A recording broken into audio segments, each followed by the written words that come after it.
A Valley charter school that received multi-million-dollar payouts could soon become a private school. This comes shortly after our I-Team investigation that the state charter board began the process to shut down Primavera. Investigative reporter Craig Harris, who broke this story, is here to tell us Primavera may now tap into another source of tax dollars just to stay open. Craig? Good evening, Caribe and Tram. Primavera, with thousands of students, is fighting to keep its charter and run a public school, but it recently told parents that Primavera is also starting a private school, and it wants them to get vouchers from the state to pay for those kids. The flashy new website says it all. Primavera is going to have a private online school. Best of all, it's free. Students also can get a free laptop, and there are no attendance approvals or state testing requirements. But there is some fine print. It's only free to Arizona students who get an empowerment scholarship or voucher from the state.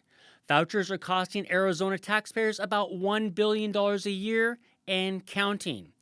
Primavera owner Damian Kramer, who paid himself more than $24 million since 2017, declined requests for comment. He continues to appeal the charter board's effort to shut down Primavera after the school received 3 straight years of D letter grades.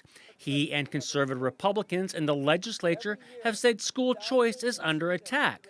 But Byron Schlomack, who was an economist at the conservative Goldwater Institute in Phoenix, said that's not the case. Obviously, Primavera doesn't have the best academic record. And if someone is going to make,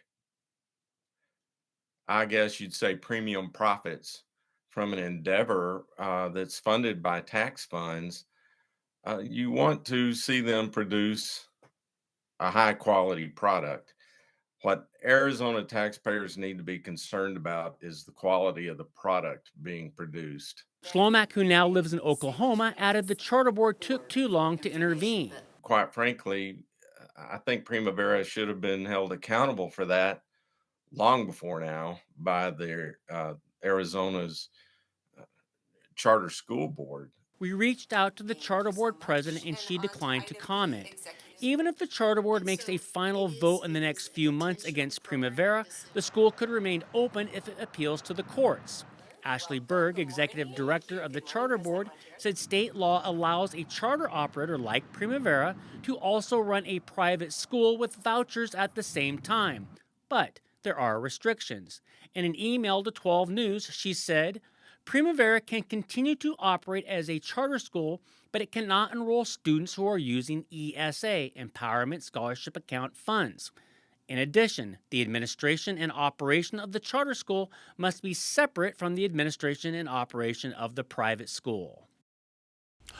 So how much would Primavera make by going private and taking vouchers? Currently, a traditional charter school gets about $9,300 a year for a full-time student. An online school like Primavera gets $98,900 a year for a full-time student. And a private school gets about $7,500 a year for a voucher for a full-time student. So Primavera would lose some money as a private school. However, there is no state oversight for private schools taking vouchers, and they can do whatever they want with the money.